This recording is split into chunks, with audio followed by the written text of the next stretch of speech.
अस्सलामुअलैकुम वरहमतुल्लाहि वबरकातुहू। दोस्तों की हाल चाल है? ठीक हो? उम्मीद करने तुसी सारे खैर वाफियत दे नाल होवोगे।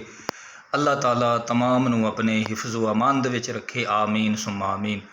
भाईओ, एक साहिब ने मसला पुछया सी कि कुर्बानी दा गोश्त कितने दिन तक बंदा इस्तेमाल कर सकता है।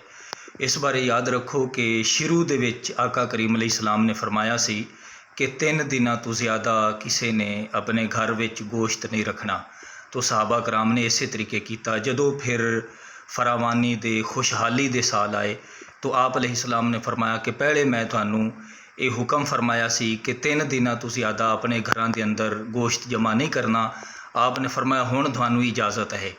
तो हुण नबी पाक अलैहिस्सलाम दे गुलामों, जिहड़ा बंदे दा अपना हिस्सा है वो बंदा जितने दिन मर्ज़ी चाहे इस्तेमाल कर सकता है। इस तरीके नहीं होना चाहिए कि बंदा पूरा एक बकरा ज़िबा करके तो उसनू स्टोर कर लवे, जमा कर लवे, तो गुरबा दा हक जिहड़ा है ना वो उन्हां तक ना पहुँचे, यानी हक तलफी ना होवे।